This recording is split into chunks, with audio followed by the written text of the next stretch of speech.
안녕하세요. 현재 초등학교 3학년이 된 아들과 함께 부산에서 살고 있는 30대 후반 여성입니다. 모처럼 평일 휴무라 아이를 학교에 보내고 집에서 혼자 커피 한잔하며 쉬고 있네요. 가끔씩 유튜브로 음악을 듣기도 하고 챙겨보지 못했던 드라마도 많이 보고요. 세상 사는 이야기를 듣고자 여러 사연을 많이 청취하고 있는데요. 저랑 비슷한 아픔을 가진 분들도 계신 것 같아 공감이 많이 됐습니다. 제가 겪었던 사건을 계기로 저는 성격이 많이 무뚝뚝해지고 사람에 대한 경계심이 생겼는데 이렇게밖에 될 수 없었던 마음 아픈 일이 있었죠. 10년도 더 된 일이고 아이를 생각하면 미안한 마음뿐이지만 저는 그 선택을 후회하지 않았어요. 한 사람을 사랑했고 그 사랑이 온전히 못했음을 깨닫게 된 사건이지만 인생에 큰 획을 그어준 그 이야기를 지금 들려드리고자 해요. 저는 부산에 있는 영어학원에서 강사로 10년째 근무 중에 있습니다. 오래 근무하기도 했고 선생님보다는 언니의 이미지로 많이 어필을 하다 보니 학생들 사이에서 유명해졌고 이 지역에서는 나름 유명 강사랍니다. 여자 벌이치고는 5, 600 정도 되는 높은 급여를 받고 있고요. 사실 저는 아이가 태어난 지 돌쯤 됐을 무렵 전 남편과 이혼하고 홀로 아이를 키우고 있는데요. 제가 이혼을 하게 된 기막힌 사연에 대해서 이야기를 해드릴게요. 저희 집은 대대로 변호사, 의사를 배출한 소위 말하는 사자 집안입니다. 요즘 사람들 말로 금수저라고 하던데요. 그렇다고 해서 집안 분위기가 TV 드라마처럼 엄격하고 무거운 분위기는 아니에요.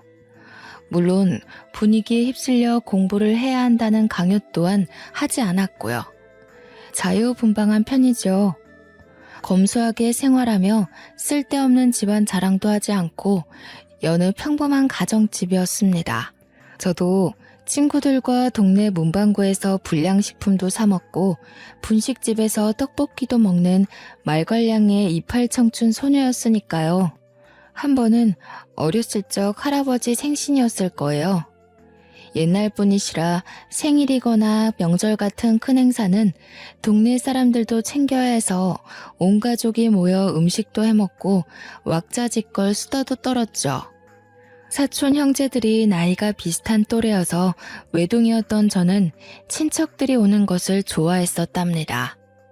할아버지가 형제들을 불러 훌륭한 사람이 되어야 한다고 늘 말씀하시곤 했죠. 술을 한잔 하시고는 잠시 바람을 쐬셔야 한다며 집 앞 산책을 하신다길래 제가 같이 가드렸어요. 따뜻한 할아버지의 손을 잡고 동네 골목 어귀를 거닐고 있는데 공원 벤치에 앉아 잠시 쉬자고 하셔서 근처 자판기에서 따뜻한 커피 한 잔을 가져와 드렸죠. 지훈아, 이 할아비가 늘 똑같은 말만 해서 지루하지? 노파심에 너희들에게 말을 해주다 보니 듣기 싫어할 수도 있을 것 같아서 말이오. 그래도 이 할애비가 하는 말 곡해하지 않고 잘 알아들을 수 있지? 이 할아비가 싫지 않아? 에이, 할아버지, 무슨 말씀을 그렇게 하세요. 당연한 말씀을 하신 건데요. 할아버지 말씀처럼 저희가 공부 열심히 해서 훌륭한 사람이 되어야 세상 사는 데 있어서 부족함 없다는 걸 누구보다 저희가 잘 아는걸요. 큰아빠댁이나 다른 사촌 형제들 다 그렇게 생각하고 있어요. 너무 걱정 마세요. 그렇다면 다행이구나.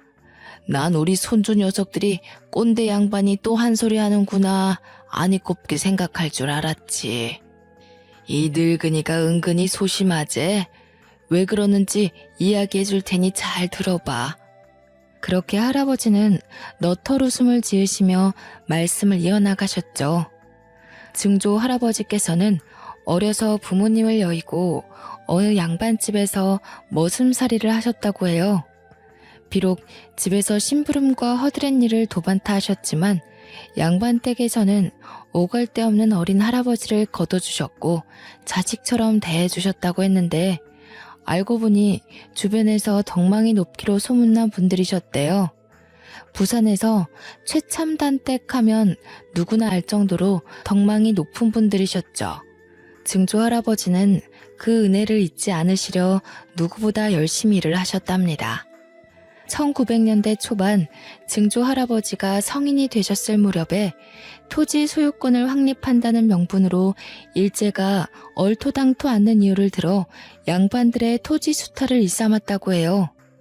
그 양반 집은 농사를 크게 짓고 땅을 많이 가진 부자였는데 일본 놈들에게 빼앗기느니 우리가 잘 먹고 잘 살아야 쌓을 수 있다며 모든 재산을 독립자금으로 환원하고 일부는 할아버지를 비롯한 머슴살이를 하던 분들에게 나누어 주셨대요. 많은 양은 아니지만 집안을 보살펴온 솜씨로 잘 굴려서 대대손손 먹고 살 수 있게 해주겠다며 말이죠. 전쟁을 준비하느라 군량미가 부족했던 일제는 아니나 다를까 양반댁을 목표로 삼고 어떻게든 재산을 몰수하려 했다고 해요. 당시 논을 증여받으신 게 있는데 군량미를 확보하기 위해서 상납하다시피 일본에 넘겨졌는데 할아버지는 그 시기에 논에서 나는 쌀을 이용해 쌀 장사를 하셨다고 합니다. 일본 놈들에게 우리 먹을 것을 팔아넘기냐며 욕도 들으셨지만 그 덕분에 큰 돈을 벌어 지금까지 저희가 잘 살 수 있는 미천을 만드셨다고 했죠. 오랜 시간이 지나 광복을 맞이한 이후에는 버신 돈으로 예전 양반집이었던 터를 사들이고 제 친정이기도 한 지금의 한옥집을 지으셨고요. 내가 이렇게 너희들을 아무 탈 없이 먹여 살릴 수 있었던 건 그 양반 댁에서 베풀어준 은혜 덕분이다. 돈, 그게 다 무슨 소용이냐? 사람 됨됨이가 제일 중요한 거야. 하지만 이 각박한 세상에서 너희들이 살아남으려면 대통령까지는 아니어도 남들이 무시할 수 없는 그런 직업을 가져야 한다. 나처럼 없이 살지 말고 편하게 좀 더 떳떳하게 살 수 있도록 말이다. 자신이 없어 살았던 기억에서일까 자식들이 잘 되기를 바라셨고 자신처럼 가난을 겪거나 남의 집 살이를 하는 것을 원치 않으셨다고 합니다. 그래서 배우지 못한 게 천추의 한이 되셔서 자식들 공부를 엄격하게 가르치셨대요. 본인이 배운 게 없고 배우지 못해서 머슴살이를 하셨다는 생각이 강하셨죠. 일제시대까지 몸소 겪으셨으니 얼마나 힘들게 사셨겠어요. 그게 할아버지 때까지 내려와 자식들에게 공부를 강요하는 분위기셨답니다. 강압적인 분위기가 싫었던 자유분방했던 아빠는 의사라는 직업 대신 본인이 하고 싶은 일이었던 검사가 되기 위해 법대로 진학을 하셨대요. 지금 제 부모님은 두 분 다 변호사신데요. 검사이셨던 아버지는 연수원 동기이기도 한 어머니와 함께 로펌을 차리려 검사직을 그만두셨죠. 부산에서 직원이 10명 정도 되는 작은 로펌을 운영 중이십니다. 친정 부모님은 법대생 시절 만나 졸업 후 오랜 연행 기간 후 결혼하셨어요. 아무쪼록 유복한 가정 환경에서 자란 저는 부족함 없이 유년 시절을 보냈고요. 지금 생각해보면 할아버지가 왜 그렇게 공부해라 하셨는지 이해가 될 것도 같네요. 지훈아, 요즘 고민이 많아 보이네. 고생 많지 우리 딸. 엄마 아빠는 우리 지훈이가 하고 싶은 일을 하면 좋겠다. 할아버지나 다른 어른들의 말은 중요하지 않아. 너의 의지가 제일 중요한 거란다. 항상 뒤에서 응원하고 있을 테니 너가 하고자 하는 일이 무엇인지 생각해보렴. 그렇게 생각해주니 고마워요, 아빠. 솔직히 나는 아직 무엇을 하는 게 좋을지 판단이 서질 않아요. 내가 좋아하는 것과 잘하는 것. 내가 내 인생을 잘 살아갈 수 있을까요? 그럼 그걸 말이라고 하는 거냐? 우리 지윤이가 얼마나 똑똑한 딸인데 이 아빠는 어려운 사람들을 돕고 싶어서 변호사가 된 거야. 돈으로 도와주는 것보다 사람들과 함께 부대끼며 세상에 어울려 살아가고 싶었지. 직업에 귀천은 없어. 늘 약자 편에 서서 어려운 사람들 도우며 살아가고 싶단다. 그러니 너도 네가 정말 좋아하는 일을 했으면 하는구나. 저한테 늘 용기 주셔서 고마워요, 아빠. 내가 지금은 아니지만 꼭 훌륭한 사람이 돼서 엄마 아빠 호강시켜드릴게요. 우리 지윤이 그동안 고생 많았어. 어른들이나 친척들이 엄마 아빠 따라서 법대 가야 한다고 고집을 부려도 너는 너의 주관대로 살아가줬으면 해. 너가 하고 싶은 것을 하며 사는 게 우리의 바람이야. 착한 우리 딸. 사실 저는 외국어를 배우는 것을 좋아해 어학 관련 자격증이 많았어요. 언어를 배운다는 것은 상당히 흥미가 있었고 언어를 통해 얻는 게 많다고 생각이 됐죠. 그래서 불어, 영어, 일본어 등 3개의 국어를 잘 소화할 수 있었어요. 아버지의 조언 덕분에 저는 제가 하고 싶은 일을 찾기 위해 갖은 노력을 했어요. 덕분에 영어 영문학과로 진학해 영어 선생님에 대한 꿈을 가지게 되었죠. 부모님이 지원을 많이 해주시긴 했지만 틈틈이 아르바이트를 해서 용돈과 학비에 보탰습니다. 아르바이트는 출판사에서 번역을 하는 업무였는데 아주 재미있었고요. 졸업 후에는 서울에 있는 강남의 한 학원에서 영어 강사로 일하게 됐는데요. 주말에는 노인복지회관의 검정고시를 준비하는 어르신들에게 영어도 가르쳐 드렸습니다. 누군가에게 제가 갖고 있는 지식을 알려주는, 가르쳐주는 일이 재미있고 보람됨을 느낀 건 처음이었어요. 손녀가 가르쳐주는 것 같다며 어르신들도 열심히 배우려고 하셨죠. 학원에서 처음에는 직장인 반을 담당했는데 거기서 전 남편을 만났습니다. 남편은 제약회사에서 근무하는 직장인이었고 영어를 배우기 위해 학원을 등록했다고 했죠. 남편과 나이도 같고 생긴 것도 곰처럼 둥글둥글하게 생겨서는 인상이 선했어요. 선생과 제자, 때로는 친구로 이야기를 하다 보니 자연스레 연락처를 주고받으며 연인 사이로 발전하게 됐습니다. 지윤아, 우리 이제 슬슬 결혼을 생각해보는 건 어떨까? 너랑 나도 이제 곧 30이고 자리도 어느 정도 잡았는데 연애 그만하고 나랑 결혼해서 행복하게 살자. 내가 가진 건 없지만 너 평생 행복하게 해줄 자신은 있어. 도훈 씨, 나도 결혼을 긍정적으로 생각하긴 하는데 우리가 과연 잘 살 수 있을까? 마음의 준비가 되지 않은 것 같아서 말이야. 뭐? 나는 너랑 만나는 그 순간부터, 아니, 만나오면서 결혼을 해야겠다고 생각했어. 우리 나이도 나이지만 만날 시간도 오래됐잖아. 결혼을 하면 조금 더 안정적으로 삶을 살아갈 수 있지 않을까?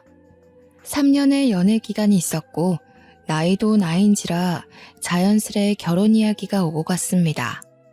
저는 집안에 대해 이야기를 하는 것을 별로 좋아하지 않았기 때문에 굳이 말할 필요성을 느끼지 못해 말을 하지 않았어요. 부모님이 로펌을 운영하고 계신다던가 사자 집안이라던가 그게 중요한 건 아니잖아요. 남편은 그저 부산에서 작은 법률사무소 하나를 운영하고 계신다고 알고 있었거든요. 남편에게 들은 시댁은 정말 평범한 집안이었어요. 공무원이시던 시아버지는 퇴직 후 아파트 경비를 하고 계셨고 시어머니는 시아버지의 연금을 받으며 생활하시는 여느 가정주부셨고요. 서울에 낡은 아파트를 한 채 갖고 계시고 노후 자금을 어느 정도 마련해 놓으신 상태라고 하셨습니다. 결혼하는데 문제될 건 없겠다 싶어 청혼을 받아들이고 서로의 집에 인사를 가게 됐죠. 어머, 어서 와요. 손이 고운 걸 보니 집에서 굉장히 귀하게 자랐나 봐요. 일을 하나도 안 해본 손이야. 돈이 많은 집안이어서 가정부를 쓰나? 이래가지고 우리 결혼하고 제대로 밥은 차려 먹을 수나 있겠어? 안녕하세요. 처음 뵙겠습니다. 이지윤이라고 합니다. 도훈 씨와 좋은 감정으로 잘 만나고 있어요. 말씀은 많이 들었습니다. 인사드리게 돼서 죄송합니다. 결혼은 어떻게 할 거야? 모아둔 돈은 좀 있고 나이도 나이인지라 직장 생활한 지 꽤 됐으니까 돈 걱정은 하지 않아도 되겠지? 우리 집안이 공무원 집안인데 아들만 유별나지 뭐야? 그래도 그 유명한 제약회사에 떡하니 붙어서 들어갔는데 이 정도면 어딜 내놔도 아깝지 않지. 시댁에 처음으로 인사를 드리러 간 날이었는데 사실 저는 조금 어이가 없었습니다.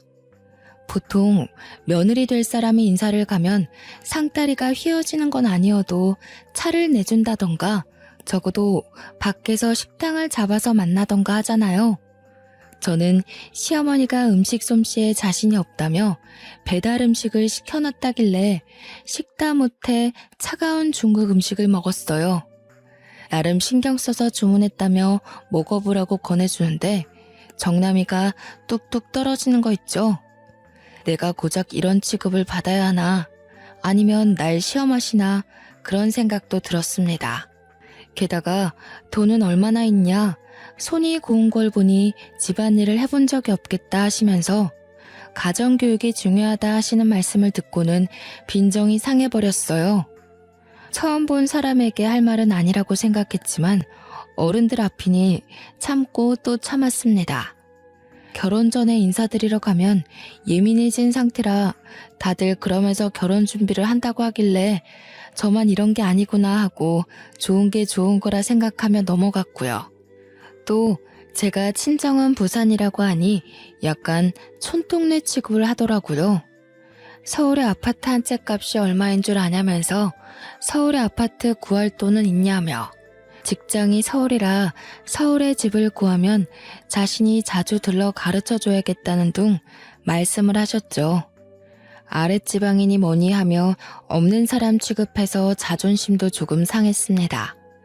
그렇게 어이없는 시댁 방문을 마무리 짓고 며칠 뒤 남편과 친정에 가기 위해 고속도로 휴게소에서 커피 한 잔을 하며 미리 일러두었어요. 혹여나 나중에 시댁에서 합가를 원한다든지 시댁 근처에 집을 구하길 바란다든지 신혼집에 불시 혹은 너무 자주 방문하는 것 또한 자제해줬으면 한다고 말이죠. 자기, 하나만 약속해. 우리 결혼하면 어차피 서울에 집을 구해야 하는 건 맞아. 하지만 나는 신혼집에 어머니 자주 오시는 거 원치 않아. 물론 자주 찾아뵈야지. 그렇지만 미리 말하지만 합가를 한다던가 그런 이야기는 애초에 하지 않았으면 해. 그거 약속 안 되면 나 이 결혼 진지하게 다시 생각해 볼 거야. 그래도 결혼하면 엄마가 많이 도와주신다고 하니까 괜찮지 않을까? 자기가 너무 예민하게 생각하는 것 같은데. 일단 알겠어. 약속할게. 집안 대 집안이 만나는 인륜지대 사이지만 결국 우리가 하는 결혼이야. 부모님들이 하시는 결혼이 아니고 결국 우리가 스스로 꾸려나가야 하는 거지. 난 되도록이면 양쪽에 손을 벌리지 않고 힘들더라도 우리 힘으로 했으면 해. 그랬더니 잠시 똥 씹은 표정을 하더니 알았다고 하는 겁니다. 그걸 보는 저 역시 찜찜했지만 남편을 사랑했기에 남편 하나만 보고 그 약속을 믿었어요. 지금 생각해보면 저는 참 모질이었네요. 위에서 먼저 말했듯이 저희 집은 한옥집인데 서울에 있는 북촌 한옥마을 분위기라고 하면 아실까요? 증조할아버지 때부터 짓고 살아온 집터라 외관은 조금 낡았지만 고급스러움이 묻어나는 집이었습니다. 가끔은 방송사에서 드라마 촬영 장소로 문의도 많이 들어오기도 하고요. 남편은 저희 집 입구에서 조금 놀라는 표정을 짓더니 이내 건강한 모습으로 들어갔어요. 부모님은 잘 왔다며 살갑게 맞아주셨고 식사와 차를 대접해 주셨죠. 그제서야 남편은 우리 집안의 분위기, 재력 상황 등에 대해 대충 파악을 하는 눈치였어요. 막상 실제로 저희 집을 보니 예사집이 아니었구나 생각했겠죠. 신기하게도 저희 집에 인사를 다녀오고 난 뒤 남편과 시댁은 시간 끌 거 없다며 쇳불도 당김에 빼랬다고 결혼 진행을 서두르자는 뉘앙스를 풍겼습니다. 저는 남편과 양가의 손을 벌리지 않고 결혼 준비를 하고 싶었어요. 한사코 거절했는데도 불구하고 하나밖에 없는 소중한 딸에 결혼하는데 이 정도도 못 해주냐며 반강제적으로 강남에 제 명의로 30평짜리 아파트 한 채를 마련해 주셨어요. 결혼 선물이라며 마음 쓰지 말라고 하셨지만 저는 받기만 하는 것 같아 죄송할 따름이었습니다. 미리 신혼집에 들여놓을 혼수를 보러 다니는데 시어머니는 이런 게 좋다더라 저런 게 좋다더라 하며 혼수를 두기 시작했습니다. 나중에는 본인이 아는 사람이 있으니 알아서 구매하게 카드를 달라고까지 하셨고요. 정중하게 거절했더니 역시나 똥 씹은 표정으로 그저 알겠다고만 할 뿐이었죠. 예, 준비는 잘하고 있니? 냉장고는 요즘 모니터도 되는 게 있다더라. 가전은 무조건 최신형으로 사야 한다. 괜히 좋은 게 아니잖니.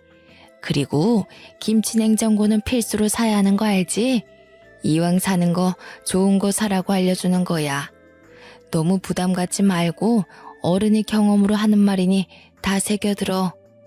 그렇게 몇 개월의 시간이 흘러 저희는 결혼식을 올렸습니다. 허니문 베이비가 생겨 신혼을 즐길 틈도 없이 저는 아이를 임신하게 됐죠. 임신을 하고 몸이 좋지 않아 결국 강사일을 그만두고 집에서 재택근무를 했습니다. 대학 시절 아르바이트를 했던 출판사와의 인연이 닿아 번역을 하는 일을 할 수 있었죠. 임신 중에는 스트레스를 받으면 안 된다고 시어머니가 조금 덜 찾아오는 듯 했습니다만 그건 저의 크나큰 오산이었죠. 명분이 없어 오지 못하셨던 것뿐이고 아이가 태어나고부터는 손주가 보고 싶다는 핑계로 제 집 드나들듯 하는 거 아니겠어요? 정말 하루 걸러 한 번 일주일에 4, 5일은 오시는 것 같았어요. 매일 출근 도장을 찍으셨죠. 밤낮 바뀌어가며 육아와 일을 병행하는 탓에 몸이 너무 피곤하고 꼴이 말이 아니었습니다. 문제는 남편과 사전에 약속한 부분인데 지켜지지 않고 있어 짜증이 났습니다. 한 번은 밤을 꼴딱 새고 모유 수유를 하고 잠든 아기 옆에서 겨우 쪽잠을 자나 싶었는데 너무 자연스럽게 비밀번호를 누르고 들어오셔서는 커피와 다과 좀 내오라고 하시는 거예요. 집 비밀번호는 어떻게 하셨냐 물으니 남편이 편하게 다니라며 알려줬다지 뭐예요. 저는 너무 기가 막혔고 그 뒤로 합가한 것과 다름없는 생활이 시작되었어요. 그 시기에는 정말 이혼을 수십 수백 번, 아니 수도 없이 되새겼습니다. 바보같이 아무 말도 안 하고 있었냐고요? 그럴 리가요. 저도 이렇게는 도저히 못 살 것 같아 시어머니께 정중하게 말씀드렸죠. 뻔한 대답만 돌아올 뿐이었고 소용이 없었습니다. 진짜 막무가내였어요. 내가 엄마가 돼서 우리 아들 집에 온다는 게 뭐가 문제니? 우리 귀한 손주 보러 오는 거니까 너는 너 볼일을 보면 되지 않니? 나 신경 쓰지 말고. 그리고 내 고등학교 동창들이 도훈이가 성공했다고 사는 집 좀 구경하고 싶다길래 내가 와서 식사라도 하고 가라고 했다. 괜찮지? 설마 했는데 정말로 고등학교 동창분들이 오셨어요. 이제 겨우 3개월 된 아기라 외부와의 접촉을 조심해야 하는 시기고 저도 몸조리가 덜 끝난 시기라 재택근무를 하지만 일을 하고 있는 입장이어서 너무 난감했습니다. 가지가지 한다라는 말을 정말 입 밖으로 내뱉고 싶었습니다. 아이를 생각하며 정말 이악 물고 겨우 버티다가 시어머니가 늦은 밤 집으로 돌아가시고 그때 처음으로 남편과 다툼을 했어요. 도훈 씨, 내가 결혼 전에 말했잖아. 너무 자주 찾아오시거나 하는 일 없었으면 한다고. 지금 이게 합가랑 다를 게 뭐야? 아직 아기도 어린데 손님들 잔뜩 데리고 오시고 어머니 오시면 손도 안 씻고 소 만지시잖아. 난 되게 불편해. 그리고 이 집 우리가 살고 있긴 하지만 엄연한 내 집이야. 편하게 쉴 권리가 있는 내 공간이라고. 뭐? 그래, 당신 명의로 된 집이지. 그래도 엄마가 얼마나 자랑하고 싶었으면 그랬겠냐? 조금 이해해 줄 순 없어? 왜 이렇게 예민하게 구는 거야? 그냥 당신이 조금만 양보하면 안 돼? 와서 수호도 봐주시고 편하잖아. 그리고 자꾸 자기 집 명의 어쩌고 하는데 엄마는 이 집 공동명인 줄 알아. 그래서 나랑 수호는 안중에도 없다 이거야? 어디 상의도 없이 집 비밀번호를 알려드려서 아무 때나 찾아오시질 않나. 나 샤워하고 있거나 그럴 때 얼마나 난감한 줄 알아? 그놈의 집이 뭔 대수라고. 당신도 너무한다 진짜 너무해.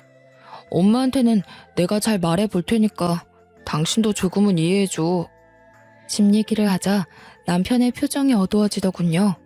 제 집이라는 사실에 자존심이 상했는지 시어머니께는 저희가 모은 돈 그리고 남편이 대출을 받아 마련한 집이라고 거짓말을 했나 보더라고요. 그러니 그렇게 시어머니가 찾아오실 수밖에요.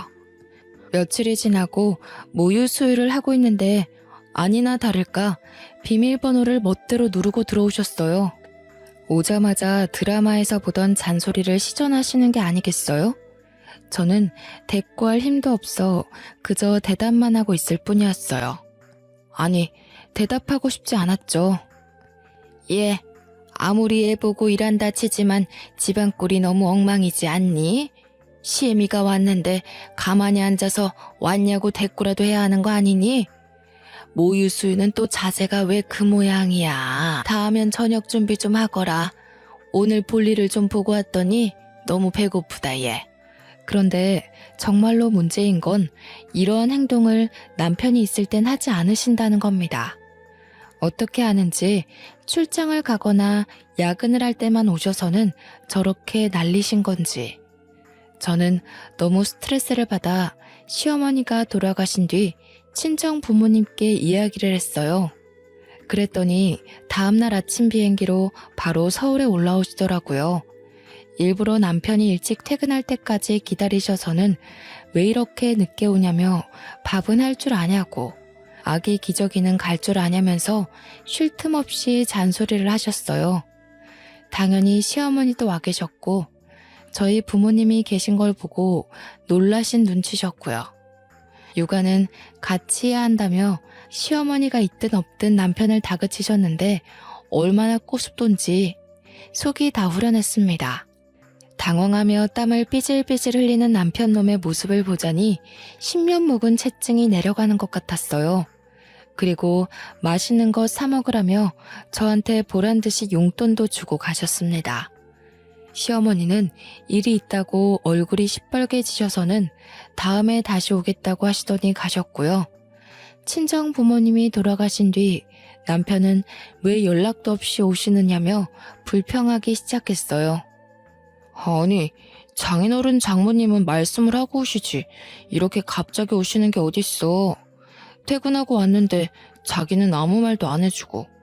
앞으로는 오시기 전에 미리 연락을 좀 주시라고 해. 뭐? 시어머니는 비밀번호 누리고 알아서 시도 때도 없이 오시는데 우리 엄마 아빠가 오면 얼마나 온다고. 그게 그렇게 불만이야? 거리도 멀어서 몇 달에 한 번 볼까 하는데 그게 그렇게 안 입고 와? 그래도 서로 간에 예의라는 게 있는 거야. 나도 회사에서 일하는 입장인데 아무런 연락도 없이 오시는 건 경우가 아니지. 자기가 기뜸이라도 해주던가 해야지. 안 그래? 뭐? 진짜 웃기는 소리 하고 있네. 그럼 어머님은 미리 나한테 귀뜸하고 오시니? 내가 전에도 말했지. 우리가 살고 있지만 이 집 엄연히 엄마 아빠가 해주신 내 명의로 된 집이라고. 우리 엄마 아빠가 올 권리는 당연히 있는 거 아니야? 어떻게 한마디를 지지 않냐. 엄마 당신 걱정돼서 오는 거고 수호 보고 싶어서 오시는 건데 그것도 이해 못 해줘? 아무튼 나 피곤하니까 나중에 이야기해. 결국 도저히 안 될 것 같아 저도 제 일을 하기 위해 베이비시터를 고용했습니다. 제가 욕심이 많아서인지는 모르겠지만 육아와 일을 병행하니 피곤하고 힘들었지만 일을 포기할 순 없었거든요. 베이비시터를 고용한 사실을 알게 된 시어머니는 노발대발하셨어요. 비싸게 뭐하러 그런 돈을 들이냐며 차라리 애를 봐줄 테니 자기를 주라며 윽박을 지르기도 하셨고요. 아기를 케어하고 있는 시터 이모님 옆에서 훈수를 두기도 하셨어요. 이모님도 불편한 걸 느끼셨고 저는 어머니께 자주 안 오셔도 된다고 말씀드렸지만 아니나 다를까 매번 똑같은 레파토리로 대답하셨고요. 예, 수엠이야. 나는 너를 이해하다가도 이해할 수가 없구나. 시어머니가 이렇게 자주 오고 애도 봐주고 하면 감사합니다 하고 용돈을 드려도 모자랄 판인데 베이비시터라니. 그 사람 믿을 만한 사람인 거야? 어머니, 저 수호 보면서 일도 해야 하고요. 믿을 만한 사람 고용한 거고요. 솔직히 어머니 너무 자주 오시는 것 같아요. 막상 오시면 커피 드시고 낮잠만 주무시고 가시는데 수호 봐주시지도 않잖아요. 저 일도 해야 하는데 너무 힘들어서 고용했어요. 아니, 내 귀한 손주를 왜 남의 손에 맡겨 키운다니? 너 제정신인 거야? 내가 내 아들 집에 자주 드나들면서 애만 보고 너를 좀 소홀하게 대했기로써니 너 그래도 내가 시엠인데 나한테 그렇게 하면 안 된다. 너 그러다가 어디 가서 못 배웠다는 소리 들을까봐 걱정이야. 스트레스를 너무 받은 탓에 더 이상 대꾸하림도 없었습니다. 그 뒤로도 너무나도 당연하게 낮, 밤, 심지어 새벽에도 맘대로 드나드는 통에 저는 참고 있던 성질이 폭발하기 일보 직전이었습니다. 새벽에 아이 분유를 타며 이대로는 못 살겠다 생각이 들었어요. 산후 우울증이 이래서 오는구나 싶었다니까요. 매번 친정 부모님을 부를 수도 없는 노릇이었고 내 집을 자기 집처럼 생각하는 시어머니가 너무 싫었습니다. 이 집 제 명이라고 아드님은 몸만 들어와 사는 거라고 소리치고 싶었지만 남편 놈의 자존심마저는 건들 수는 없었기에 홀로 눈물을 삼켰어요. 무엇보다 결혼 전 약속에 대해 하나도 지켜지는 부분이 없어서 남편에게 실망감이 컸고요. 그래도 좋게 해결해 보려고 아이를 재우고 남편과 이야기를 하기 위해 거실에 커피를 마시며 테이블에 앉아 있었습니다. 씻고 있는 남편 휴대폰으로 문자 메시지가 오는 게 아니겠어요? 늦은 시간에 누군가 하고 들여다보는데 시어머니였어요. 그래, 이번 달은 얼마나 보내줄 거냐? 라는 메시지였습니다. 잠가놓지 않았기에 궁금했던 저는 메시지를 들여다보았어요. 남편과 시어머니가 나눈 대화 내용은 아주 기가 찼습니다. 결혼하고 혼인신고하고 아이까지 있으니 지가 뭘 어쩔 거냐면서 심호알기를 우습게 한다는 둥, 돈만 많으면 뭐하냐며 저를 흉보는 메시지가 가득했거든요. 더군다나 수시로 돈이 빠져나간 출금 기록 문자들도 덜어 있었고요. 혹시 몰라 빠져나간 내역을 살펴보니 공동생활비 통장이었습니다. 남아있는 금액도 너무 터무니없었지만 매번 적게는 몇십만 원, 크게는 몇백만 원이 출금된 기록을 보고 화가 났어요. 그것도 시어머니 이름으로 된 계좌로요. 너무 기가 막힌 탓에 남편이 나오자마자 쏴붙였어요. 자기, 이거 뭐야? 우리 모은 돈 다 어디 있어? 왜 나한테 한마디 상의도 없이 돈을 쓴 거야? 어디에 썼어 도대체? 이 통장에 왜 이거밖에 없냐고. 설명을 좀 해봐. 그게 사실 엄마 드렸어. 전세금 올려달라는데 돈이 없다고 하셔서 조금 보태드렸고. 그리고 생신이신데 필요한 거 샀으라고 용돈도 드리고. 하나밖에 없는 아들인데 뭐라도 해드려야 하지 않겠어? 그걸 말이라고 해? 적어도 나랑 상의는 했어야 하는 거 아니야? 이 돈 나랑 자기랑 같이 모은 돈이야. 그리고 막말로 내가 더 많이 보탰으면 보탰지. 한 푼도 아니고 그게 말이 돼? 그리고 우리 이제 수호도 있어서 언제 어떻게 돈이 필요할지 모른다고 내가 누누이 말했을 텐데 그걸 한마디 상의도 없이 덜컥 어머니를 드릴 생각을 해? 당신 미쳤어? 뭐? 미쳐? 그래, 부부 공동명의면 누가 써도 상관없는 거 아니야? 돈을 안 벌 것도 아니고 채워놓으면 되잖아. 아직 수호 어리고 들어갈 돈이 뭐가 있다고 그래? 그리고 막말로 우리 엄마가 남이야? 당신이 너무 예민하게 구는 것 아니냐고. 그깟 돈 얼마나 된다고 그걸로 이렇게 예민하게 굴 일이야? 그래, 돈은 썼다 치자. 그리고 어머니한테 용돈을 안 드린 것도 아니잖아. 매달 100만 원씩 꼬박꼬박 보내드렸어. 그게 적은 돈이야? 어머니가 나에 대해서 안 좋은 말도 하셨던데. 당신은 그걸 듣고 왜 가만히 있어? 당신도 나를 그렇게 생각하고 있던 거야? 정말 당신 내 남편 맞아? 아니, 그러게 왜 남의 휴대폰을 훔쳐보고 그래. 그래, 어머니가 당신 흉 좀 봤다. 당신이 오죽 엄마한테 서운하게 했으면 그랬겠냐? 당신도 생각이란 걸 좀 하고 살아. 당신이 너무했단 생각 안 들어? 아들이 엄마 하소연도 못 들어주냐? 당신 수호 기저귀 제대로 갈아본 적이나 있어? 야근한다고 늦게 들어와서 피곤하다고 씻고 자버리고. 그래, 그래도 이해했어. 피곤할 테니까. 그런데 나는 제대로 씻을 시간이라도 있었니? 수호 깰까봐 씻으면서도 눈치 보고 막무가내인 어머니까지. 양심이 있으면 자기가 알아서 행동해야 하는 거라고. 내가 어디까지 이해해야 돼? 저는 말도 안 통하고 도저히 안 되겠다 싶어 바로 친정 부모님께 전화했어요. 더 이상 같이 못 살겠다고 짐 싸서 떠날 테니 당장 저를 좀 데리러 오라고 소리쳤죠. 다음날 아침 일찍 비행기를 타고 오셨고 어떻게 된 일이냐며 남편과 저를 나무라기 시작했습니다. 싸움의 전말을 알게 된 부모님은 격노하셨고 무릎 꿇고 앉아있던 남편의 뺨을 때렸습니다. 자네, 내가 그렇게 안 봤는데 실망이 크네. 밖에서 일한다는 이유로 육아에 가담 안 하는 것도 다 이해했어. 남자로서 그럴 수 있다. 100번 1000번 이해했네. 사돈어른 오시는 것도 이해했고 우리가 멀리 사니 사돈어른이 자주 오셔서 봐주시겠거니 좋게 생각했어. 하지만 이건 너무한 거 아닌가? 이게 상식적으로 납득이 가는 일인가? 자네도 입이 있으면 말을 해보란 말이야. 내 귀한 딸 데려다가 고작 이렇게 살려고 결혼했어? 친정아버지는 평소 사람은 사람에게 잘해줘야 한다며 화조차 잘 안 내는 분입니다. 함부로 사람을 대해선 안 된다는 생각을 하신 아버지인데 하나밖에 없는 딸이 이런 수모를 겪고 있으니 화가 머리끝까지 나신 거였죠. 아버지는 남편을 시켜 당장 시어머니로 오시라고 했어요. 잠시 뒤 시어머니는 익숙하게 비밀번호를 누르고 들어오시며 신경질을 내셨어요. 그 모습을 보고 저희 부모님은 기막혀 하셨습니다. 아니 사돈, 이게 도대체 무슨 경우 없는 일입니까? 내가 내 아들 집에 자주 왔다 갔다 하는 게 그렇게 안 입고 와요? 너는 무슨 일인데 친정 부모까지 끌어들여서 아침부터 이 사단을 만드니? 출가 외인이 어디서 친정에 고자질을 하고 그래?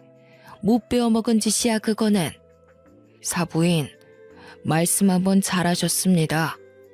그동안 있었던 일 네 다 들었습니다. 이 집 내가 지윤이한테 결혼 선물로 해준 지윤이 명의로 된 지윤이 집이에요. 그쪽 아들 집이 아니라요. 몸만 들어와서 사는 주제 큰 소리 칠 건 아니라고 봅니다만. 뭐? 그쪽 아들? 사돈, 지금 말 다 했어요? 이 집이 우리 아들 집이 아니면 누구 집이야? 웃기는 소리 하고 있어 정말. 당신이 뭔데 그런 소리를 하는 거야? 사돈 어려운 줄 모르시네. 나중에 시집살이를 얼마나 하려고 그러시나 뒷감당할 자신 있어요? 이 집 우리 지윤이 명의로 된 집 맞고요. 시집살이? 그거 더는 못하게 할 겁니다. 내가 변호사 짬밥만 몇십 년인데 어디 해볼 테면 해보세요 사돈. 내가 할 수 있는 조치는 다 할 겁니다. 조만간 김서방 앞으로 이혼 서류 보낼 테니 도장 찍을 준비나 하세요. 뭐? 변호사 그렇다고 누가 겁먹을 줄 알아? 변호사면 다 해요? 어디 해볼 테면 해봐요. 그에 비해 그 딸이라더니 따박따박 버릇없이 하는 게 네 친정아버지를 닮았었구나. 장인어른, 제가 잘못했습니다. 한 번만 봐주세요. 다시는 지윤이 고생시키는 짓 하지 않겠습니다. 아니 봐서라도 한 번만 용서해 주세요. 잘못했습니다. 내가 자네를 지훈이 짝으로 받아준 건 사람 인품 하나 받기 때문이야. 가진 거 없이 몸만 들어와도 있는 사람이 하면 된다고 생각했지. 돈은 문제가 아니었어. 자네 하나 믿고 하나밖에 없는 내 귀한 딸 시집 보냈는데 이런 취급 받으면서 산다고 하면 내 가슴이 얼마나 찢어지는지 아나? 자네 그렇게 하는 거 아닐세. 난 이 결혼 물을 테니 마음의 준비하고 있게. 얘 도훈아, 너 나한테 이 집 네가 산 거라며. 네가 모은 돈으로 대출 껴서 겨우 샀다며. 돈 별로 안 들어갔다고 마음대로 오라고 그랬잖아. 너 엄마한테 거짓말한 거니? 사실 그대로입니다. 이 집 지훈이 집이고 오늘 이후로 서로 볼 일은 없을 겁니다. 혹시나 용서라도 바란다면 꿈에도 꾸지 말게. 지훈이 너도 지금 당장 짐 싸. 자네는 지금 당장 사돈을 모시고 이 집에서 나가는 게 좋을 게야. 부모님이 변호사라는 사실을 뒤늦게 한 시어머니는 뒷목을 잡고 휘청거렸습니다. 엄포를 놓는 아버지 앞에서 꿀먹은 벙어리가 된 남편은 시어머니를 모시고 시댁으로 갔고요. 그 뒤로 더 말할 것도 없다며 앞으로 살 길이 내다 보인다고 바로 이혼 서류를 준비했죠. 저는 그 길로 부모님을 따라 간단한 짐을 챙겨 부산으로 내려가며 부동산에 신혼집을 내놓았습니다. 더 이상 살 가치가 없는 집이었고 부모님이 사주신 소중한 집이었지만 부모님도 그렇게 더럽혀진 집 더 이상 살 가치가 없다며 처분하라고 하셨어요. 시어머니는 그제서야 미안하다며 사과를 했지만 저의 결심은 변하지 않았고요. 저는 바로 이혼 서류를 준비해 남편의 짐과 함께 시댁으로 보냈어요. 남편은 미안하다며 시어머니와 함께 부산에 찾아오기까지 했지만 매몰차게 대했어요. 그동안 몰래 쓴 돈까지 뱉어내고 싶지 않으면 조용히 이혼 서류에 도장을 찍으라고 엄포를 놨죠. 처음에는 위자료와 재산 분할을 청구할 거라며 이혼 소송을 하겠다며 완강하게 버텼지만 저희 부모님이 누굽니까? 변호사시잖아요. 말할 형편되면 얼마든지 하시라고 엄포를 놓으셨죠. 그럴 형편이 되질 않았던 시어머니와 남편은 결국 이혼 서류에 도장을 찍었고요. 그 뒤로도 아이가 보고 싶다며 연락을 취해오긴 했지만 그조차 허락을 하지 않았습니다. 남편은 육아에 대한 기여도가 전혀 없었고 아이를 핑계로 어떻게 해볼 속셈인 걸 저는 뻔히 알고 있었기 때문이었죠.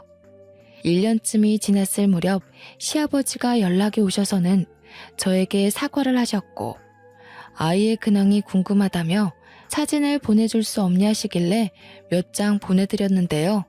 시아버지는 고맙다며 괜한 못난 집안의 시집와 고생만 하다가 가서 자신이 미안하다고 다시는 연락을 하지 못하게 하겠다고 하셨죠.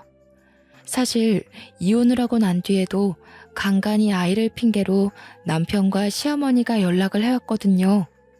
어찌된 일인지 그 이후로는 시댁과 일체 연락을 하는 일이 없었습니다. 지금은 시간이 지나 저도 많이 안정이 되고 괜찮아졌는데요. 아이에겐 미안하지만 그때 이혼하지 않았으면 아마도 지금까지 불행하게 살았을 거예요. 아이에게 좋은 것만 보여주고 싶고 들려주고 싶은 거 모든 부모의 심정이잖아요.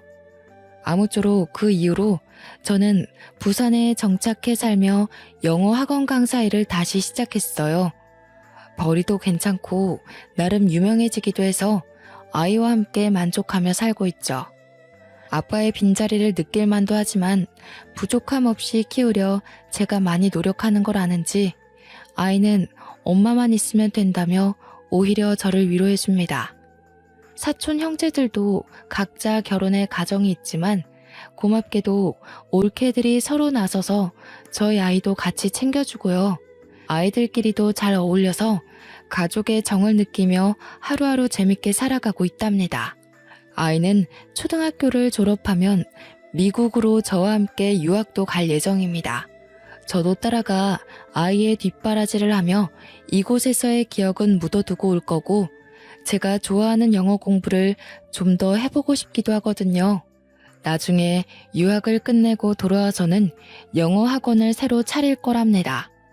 비록 저는 아이를 혼자 키우는 이혼녀이지만 앞으로 더 당당하게 살아가려고 노력할 겁니다. 그게 저와 아이를 위한 길이기도 하고요. 제 인생에는 밝을 날만 가득할 거라고 굳게 믿고 있어요. 제 긴 사연을 읽어주셔서 감사합니다. 여러분도 항상 행복하시길 바래요.